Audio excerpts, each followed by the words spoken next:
నమస్కారం. ప్రతిధ్వని కార్యక్రమానికి స్వాగతం. 5 రాష్ట్రాల అసెంబ్లీ ఎన్నికల్లో బీజేపీ విజయదుందుభి మోగించడం దేశీయ స్టాక్ మార్కెట్కు శుభమంగళవారం అయింది. స్టాక్ మార్కెట్ జవనాశ్వంలా పరుగుపెట్టింది.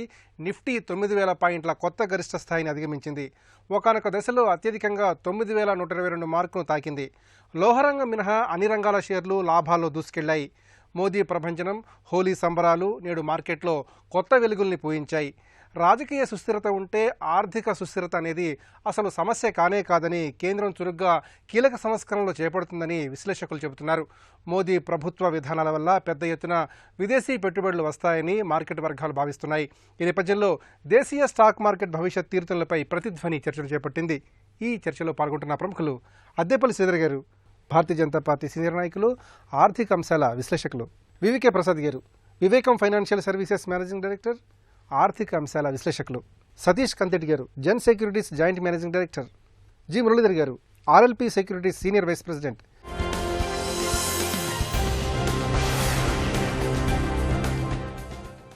శ్రీధర్ గారు, మోదీ ప్రభంజనంతో స్టాక్ మార్కెట్ కళకళలాడుతోంది. నిఫ్టీ 9,000 పాయింట్ల రికార్డు స్థాయికి చేరుకుంది. మరి మదుపరులలో ఉత్సాహం నింపడానికి ఎలాంటి కారణాలు దోహదపడ్డాయి? ఈ పరిణామాలను సమగ్రంగా ఏ విధంగా విశ్లేషించుకోవాలి? గత 2 సంవత్సరాల నుంచి కూడా ప్రభుత్వం సైలెంట్గానే పెర్ఫామ్ చేస్తున్నది. సార్, ఏదేమైనా కూడా ఇతర దేశాల్లో కానీ ఇతర రాష్ట్రాల్లో ఇవన్నీ కూడా చూసుకుంటే అంత పెర్ఫార్మెన్సెస్ సరిగా లేవు. బట్ భారతదేశం అంటే కంటిన్యూస్గా ఇట్ ఈస్ పెర్ఫార్మింగ్ వెల్. దాంతోపాటు ఏవైతే రిఫార్మ్స్ అన్నీ తీసుకుని వస్తున్నామో ప్రజలకి నమ్మకం చేకూరుతున్నది. అదేవిధంగా ఇతర దేశస్తులు ఇన్వెస్టర్స్ కూడా మన భారతదేశం మీద నమ్మకం కలుగుతున్నది. మధ్యలో పలు దఫాలు మన investors, international investors, financial investors బయటికి వెళ్ళిపోయినా కూడా తిరిగి మన భారతదేశం తిరిగి చూస్తున్నారు. ఎందుకు అని అంటే వేరే రిఫార్మ్స్ ఏవైతే తీసుకుని వచ్చామో, ఇప్పుడు డిమానిటైజేషన్ వల్ల అన్నీ పడుకుంటాయని అన్నారు. లేదు, రీజనబుల్గా 7% వరకు జీడిపి అన్నాను. దెన్ జిఎస్టీ ఇంప్లిమెంటేషన్ ఇదివరకు కాంగ్రెస్ ప్రభుత్వం తీసుకుని వచ్చి ఇంప్లిమెంట్ చేయలేకపోయింది. ఆధార్ కార్డుకి ఏదైతే ఉన్నదో అది ఇంప్లిమెంట్ చేయలేకపోయింది, కాంగ్రెస్ తీసుకుని వచ్చా. ఈ రెండు ఇంప్లిమెంట్ చేయడం వలన ఏదైతే వెల్ఫేర్ స్కీమ్స్లో అంటే ఇతర దేశాలు ఎప్పుడు కూడా యూజువల్లీ ఏంటంటే ఒక రాష్ట్రాన్ని భారతదేశాన్ని ఏమంటే వెల్ఫేర్గా ఎక్కువ డబ్బులు ఇచ్చేస్తే పెర్ఫామ్ చేయవు ఈ గవర్నమెంట్స్ అని నమ్మకం. మనం ఏంటంటే నీడీ పీపుల్ ఉన్నారు, ఏదైతే డౌన్ రోడ్ అని ఉన్నారు, వెనకబడిన వర్గాలు ఉన్నారు, వాళ్ళని సాటిస్ఫై చేయాలంటే వెల్ఫేర్ మెజర్స్ ఒక ప్రాపర్ పద్ధతిలో ఆధార్ లింక్డ్ ఎనేబుల్గా మనం చేయాలని. ఎల్పిజి ఇదివరకు కూడా ఉంది, అది కూడా మనం ఈరోజు డిస్ట్రిబ్యూట్ బాగా చేస్తున్నాం ఫ్రీగా. సో ఇవన్నీ వెల్ఫేర్ మెజర్స్ ఏమో ఒక పద్ధతి ప్రకారంగా జరగడం, ఈ జిఎస్టీ ఇంప్లిమెంటేషన్, డిమానిటైజేషన్, కొంత అకౌంటబిలిటీ పెంచి ఇన్కమ్ ట్యాక్స్ రిఫార్మ్స్ తీసుకుని వచ్చి వలన ఏదైతే ఫెయిర్ వైట్ ఎకానమీ అకౌంటబిలిటీ పెంచడం వల్ల ఏంటంటే రిటర్న్స్ ఏదైతే అండర్ కరెంట్ ఉన్న బిజినెస్లు ఇవన్నీ కూడా అన్ని టేబుల్ మీదకి వచ్చి ట్యాక్స్లు కట్టడం, దెన్ ఏదైతే పూల్ గవర్నమెంట్ దగ్గర ఉంటుందో బెటర్గా పెర్ఫామ్ చేస్తూ ఉంటారు. ఎప్పుడైతే ఈ క్యాష్ ఎకానమీ అంతా కొంచెం తగ్గి వైట్ ఎకానమీ పెరిగేటప్పుడు అంటే అన్ని కంపెనీస్కి కూడా రాయల్గా డిక్లేర్ చేస్తారు రిజల్ట్స్, దాని మీద ఇన్కమ్ ట్యాక్స్ లేదా అదర్ ట్యాక్సెస్ కూడా వస్తూ ఉంటాయి. ఇవన్నీ శుభసూచకాలే. దాంతోపాటు పొలిటికల్ స్టెబిలిటీ కూడా ఇంపార్టెంట్ అని చెప్పి భారతీయులే కాదు ఇతరులు కూడా చూస్తూ ఉంటారు అనమాట. ఒక రాష్ట్రం కానీ ఒక దేశం పొలిటికల్గా స్టేబుల్ ఉంటే పెర్ఫార్మెన్స్ బాగుంటుంది, ఒక పాలసీ కూడా ఒక పద్ధతి ప్రకారంగా ఉంటుందని ఎక్స్పెక్ట్ చేస్తారు ఎక్కడైనా సరే. ఆ విధంగా ఏంటంటే Uttar Pradesh is a major state and major member of parliaments ఉన్నారు. ఇదివరకు పెర్ఫామ్ చేసాం, బట్ ఈసారి పెర్ఫామ్ చేయరు అని అందరూ అనుకున్నారు. బట్ అక్కడ కూడా బీజేపీ పెర్ఫామ్ చేయడం వల్ల పొలిటికల్ స్టెబిలిటీకి దశ వెళ్తుంది అని చెప్పి ఇన్వెస్టర్స్ అందరూ కూడా యూజువల్గా ఇన్వెస్టర్స్ ఏంటంటే తెలివి తక్కువ వాళ్ళు కాదు, మిక్స్డ్ గ్రూప్ ఉంటారన్నమాట. ప్రతిదీ వాచ్ చేస్తూ ఉంటారన్నమాట. గవర్నమెంట్ ఎలా పెర్ఫామ్ చేస్తుంది, అడ్మినిస్ట్రేటివ్ డెలివరబుల్స్ ఎలా ఉన్నాయి, ప్రజలు ఏ విధంగా స్పందిస్తున్నారు, ఇవన్నీ కూడితేనే ఈ సెన్సెక్స్ కానీ నిఫ్టీ కానీ ఇండెక్స్లు పెరుగుతూ ఉంటే పెర్ఫార్మెన్స్ అనేది కనబడుతూ ఉంటే బయోయెన్సీ అనేది కనబడుతుంది. ప్రసాద్ గారు, 5 రాష్ట్రాల అసెంబ్లీ ఎన్నికల ఫలితాల నేపథ్యంలో రాజకీయ సుస్థిరత, ఆర్థిక స్థిరత్వం పెరుగుతాయనే భావన సర్వత్రా వ్యక్తం అవుతోంది. మరి ఈ పరిస్థితుల్లో మోదీ సర్కార్ ఆర్థిక సంస్కరణలు మరిన్నింటిని ఏ మేరకు ముందుకు తీసుకెళ్లే అవకాశం ఉంది? ఖచ్చితంగా తీసుకెళ్తుంది. ఇప్పుడు వరకు ఏంటంటే రాజ్యసభలో ఇప్పుడు కూడా ప్రతిష్టంభన వస్తూ వచ్చింది. అంటే లేబర్ రిఫార్మ్స్ కానివ్వండి, రకరకాల రిఫార్మ్స్. అంటే ఈజ్ ఆఫ్ డూయింగ్ బిజినెస్ చేయాలి అంటే హైర్ అండ్ ఫైర్కి కొద్దిగా గొప్ప ఎంటర్ప్రెన్యూర్స్కి ఫ్రీడమ్ ఇవ్వాలనేటువంటిది ఒకటి ఉంది. కంట్రీ పెరగాలి అంటే ట్యాక్సెస్ పెరగాలి, ఎకనామిక్ యాక్టివిటీ పెరగాలి. ఎకనామిక్ యాక్టివిటీ పెరగాలి అంటే డబ్బు కొద్దిగా గొప్ప రూల్ చేయక తప్పదు. కాబట్టి ఎక్కడైతే ప్రాఫిట్స్ వస్తాయో అందులో బిజినెస్లోకి ఎక్కువ వెళ్ళాలి, మంచి అవకాశాలను పొందిపుచ్చుకునేట్టుగా వ్యాపారవేత్తలు ఎప్పుడు కూడా చేయాలి. అవన్నీ చేయాలంటే మొట్టమొదటి ప్రభుత్వం చేయవలసిన పని అంటే అందరికీ సమాన అవకాశాలు కల్పించాలి. ఈజ్ ఆఫ్ డూయింగ్ బిజినెస్కి బాటలు వేయాలి అంటే ఫస్ట్ అన్నిటికన్నా ముఖ్యం కావాల్సిన లేబర్ రిఫార్మ్స్, తర్వాత బ్యాంకింగ్లో ఇన్సాల్వెన్సీ యాక్ట్ తీసుకొచ్చారండి, తర్వాత బ్యాంకులు ప్రక్షాళన చేయటం, తర్వాత బ్లాక్ మనీని అంతటిని కూడా శ్రీధర్ గారు ఆల్రెడీ మెన్షన్ చేసినట్టుగా బ్లాక్ మనీని వీలైనంత వరకు తగ్గించడం ద్వారా అది వైట్ ఎకానమీలోకి తీసుకొచ్చే ప్రయత్నం చేయటం, ఇవన్నీ కాకుండా జిఎస్టీ కూడా తీసుకురావటం. వీటితో ఏమొస్తుందంటే ఇప్పటి వరకు దాదాపుగా మనకంటే అంటే కనపడకుండా రాళ్ల కింద నిలబడినటువంటి నీళ్ళలాగా కలిసిపోయినటువంటి బ్లాక్ ఎకానమీ అంతా వైట్ ఎకానమీ అయిపోతే ప్రభుత్వం దగ్గర ట్యాక్సులు పెరుగుతాయి, ట్యాక్స్ కలెక్షన్స్ పెరిగితే వెల్ఫేర్ మెజర్స్ చేయడానికి అవకాశం ఉంటుంది.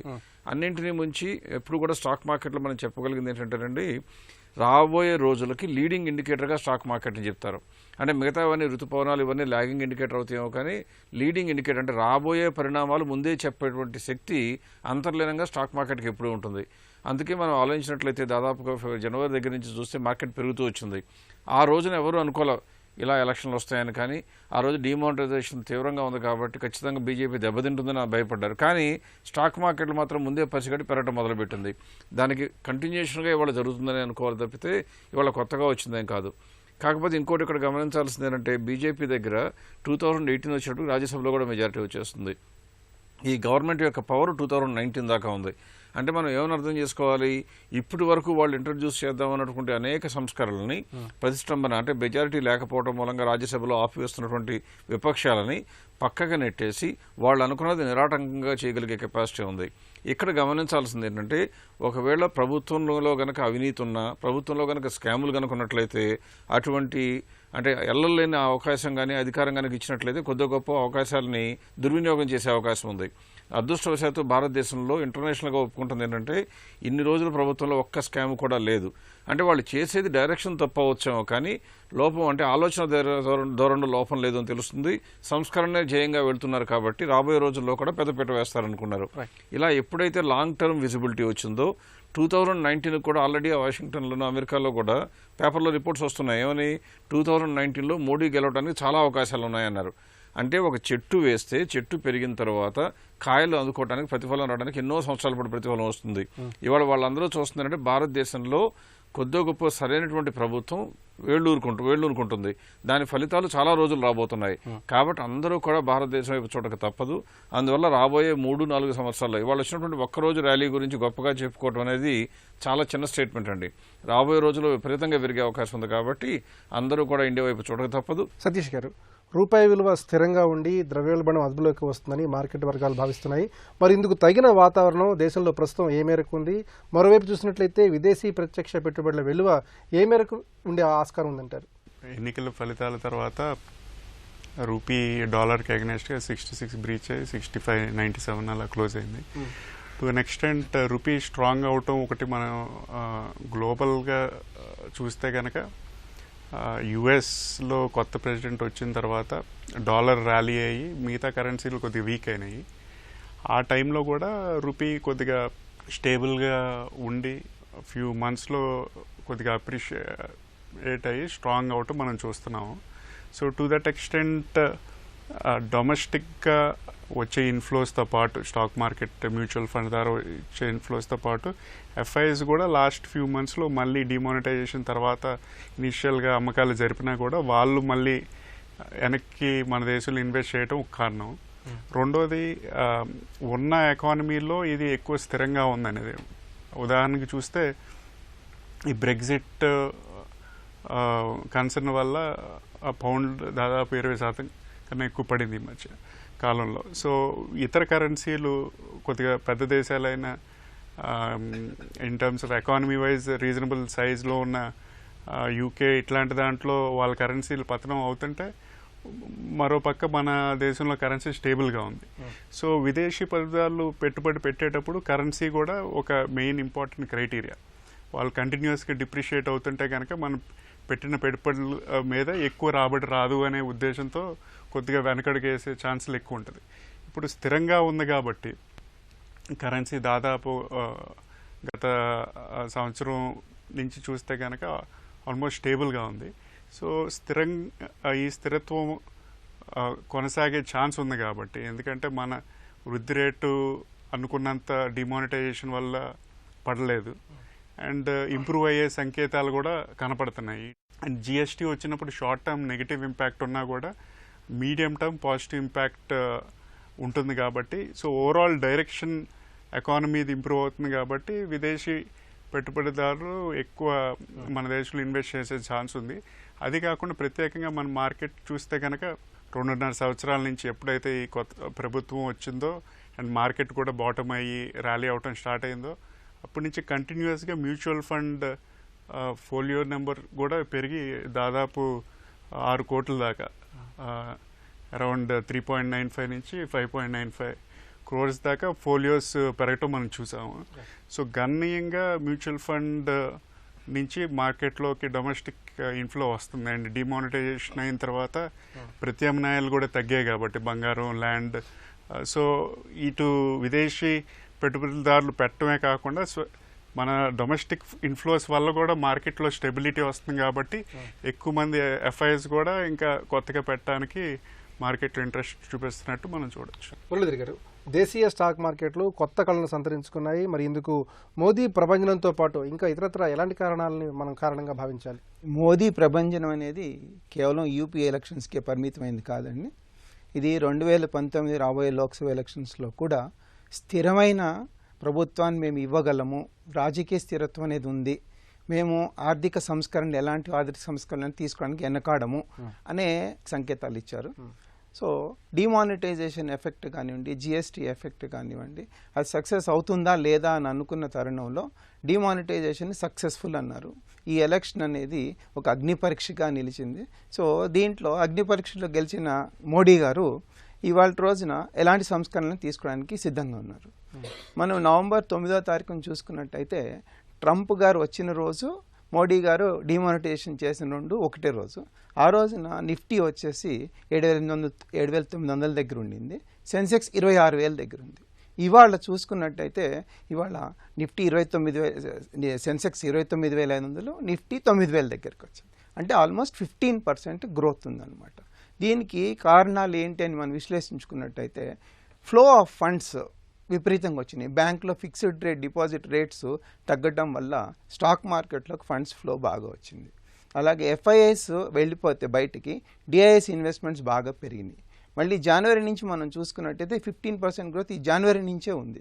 సో జనవరి నుంచి మనకి ఎఫ్ఐఐ ఫ్లోస్ కూడా నెమ్మదిగా స్టార్ట్ అవుతుంది అనమాట.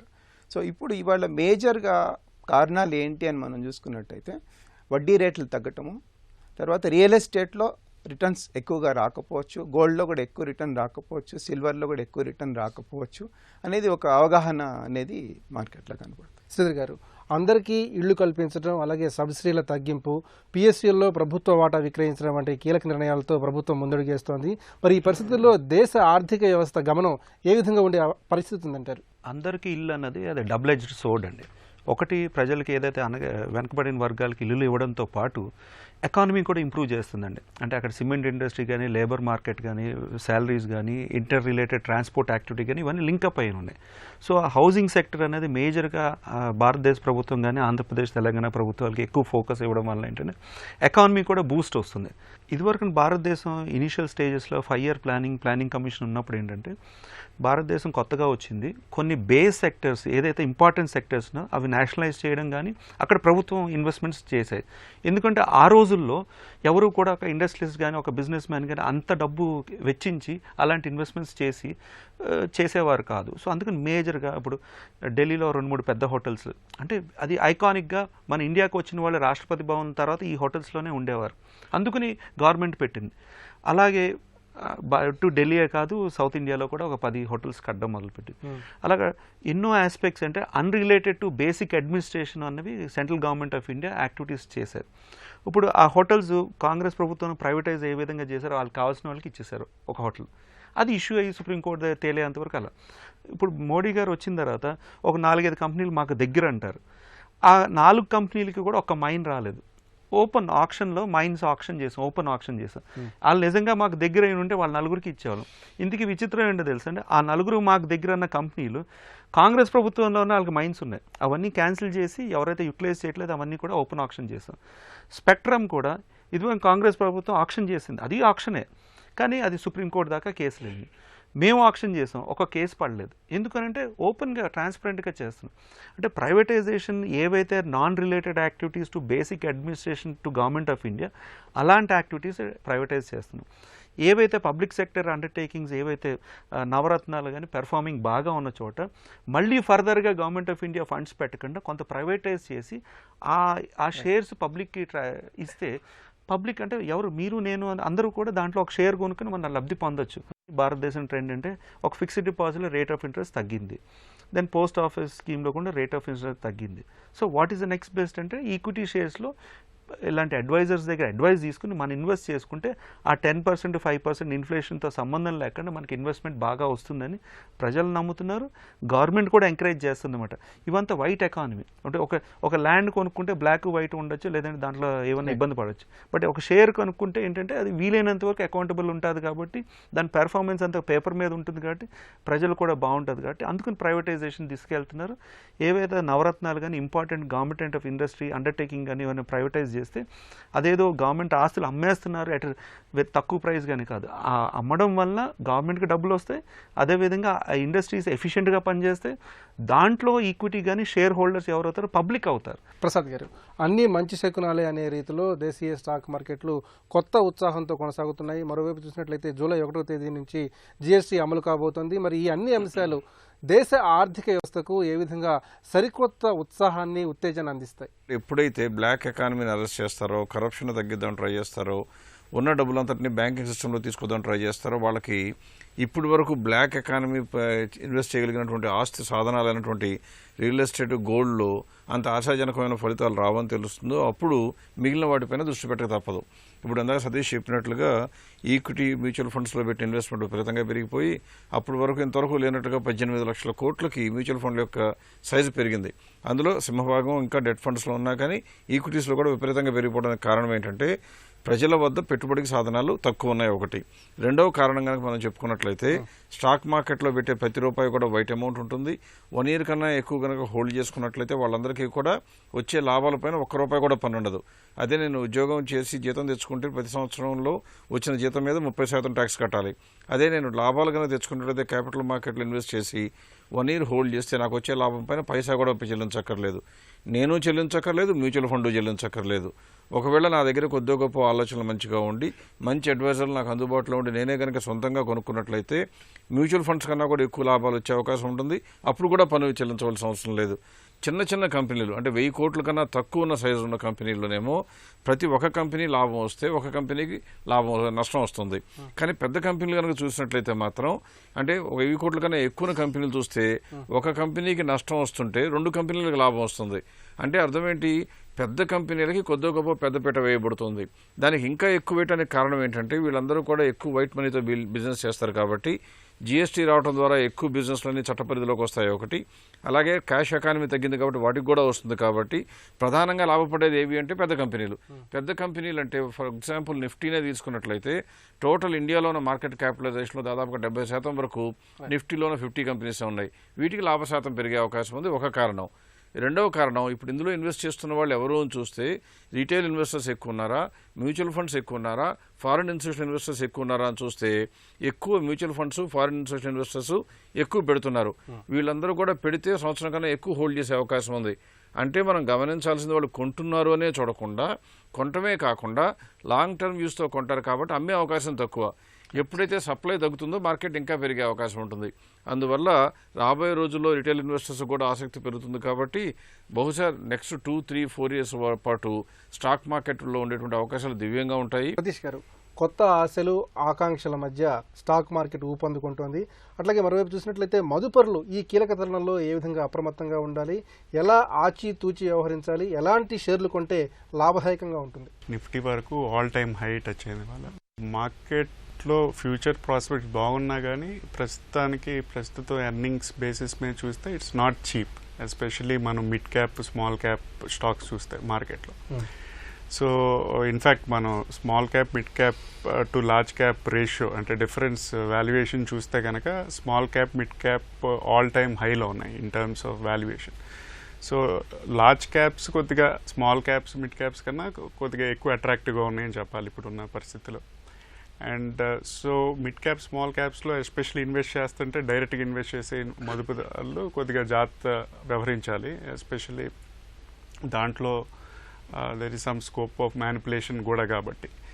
సో ఒకటి. రెండోటి ఏంటంటే in terms of time frame కూడా ఒక 2 to 3 years ఆర్ ఇంకెక్కువ కాలం టైం ఫ్రేమ్ తీసుకుంటే మార్కెట్లో అవకాశాలు ఇప్పుడు కూడా మెండుగా ఉన్నాయి. ఇన్ టర్మ్స్ ఆఫ్ చాలా కంపెనీస్ కెపాసిటీ యూటిలైజేషన్, ఎగ్జాంపుల్ ఇక్కడ లోకల్ 2 రాష్ట్రాల్లో ఆర్ సిమెంట్ ఇండస్ట్రీ తీసుకుంటే ఒక 60% కెపాసిటీ యూటిలైజేషన్లో ఉన్నాయి. సో ఆ కెపాసిటీ యూటిలైజేషన్ 70%, 80% వచ్చినప్పుడు అట్లాంటి ఇండస్ట్రీస్లో కూడా ఇప్పుడు కనపడుతున్న లాభాల కన్నా గణనీయంగా లాభాలు పెరిగే ఆస్కారం ఉంటుంది.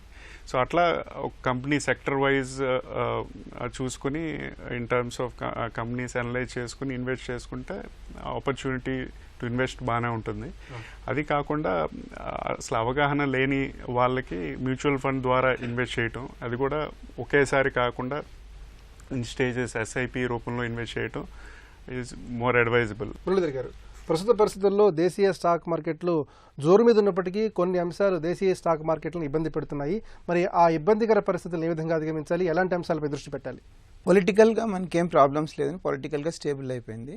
కాకపోతే మన మార్కెట్లు ఎప్పుడు కూడా అంతర్జాతీయ పరిణామాలు ఏ రోజుకు ఆ రోజు చూసుకుంటూ ఉంటాయి. ట్రంప్ గారు ఏ విధంగా రియాక్ట్ అవుతారు. ఇవాళ రోజు మనము సాఫ్ట్వేర్ కంపెనీస్ చూసుకున్నట్టయితే ఆల్మోస్ట్ బాటమ్ లెవెల్లో ఉన్నాయి. అలాగే ఫార్మాస్యూటికల్ కంపెనీస్ చూసుకున్నట్టయితే ఏ రోజు ఎక్కడ యూఎస్ఎఫ్డీఏ అప్రూవల్స్ వస్తాయని ఒక సంక్షోభంలో ఉన్నాము. ఇన్ఫ్రాస్ట్రక్చర్ మోడీ గారు వచ్చేసి ఇన్ఫ్రాస్ట్రక్చర్ బూస్ట్ ఇస్తారని అనుకున్న ఇన్ఫ్రాస్ట్రక్చర్ బూస్ట్ ఇంతవరకు రాలేదు. సో ఇలాంటప్పుడు ఏంటంటే కంపెనీ ఎర్నింగ్స్ ఎలా ఉంటాయి అన్న దాని మీద మనం మేజర్గా ఫోకస్ చేయాల్సి ఉంటుంది. ఇంకపోతే అంతర్జాతీయంగా పరిణామాలు ఏ రోజుకి ఆ రోజు మనం చూసుకుంటూ బ్రీ ఎగ్జిట్ పాలసీ ఎలా ఉంటుంది దాని మీద మనం ఆధారపడాల్సి ఉంటుంది. ప్రధానంగా ఈ తరుణంలో ఎలాంటి స్టాక్స్ కొనుగోలు చేయవచ్చు, మదుపర్లకు మీరు ఇచ్చే సూచనలు ఏంటి? ఇప్పుడు మామూలుగా మనం చూసుకున్నట్టయితే ప్రతిసారి కూడా మదుపర్లు స్మాల్ అండ్ మిడ్ క్యాప్లోనే ఎక్కువగా ఇరుక్కుపోతుంటారు. ఇప్పుడు కూడా లాస్ట్ ఒక 2-3 months నుంచి మనం చూసుకుంటే small and mid cap scripts చాలా యాక్టివ్గా ఉన్నాయి.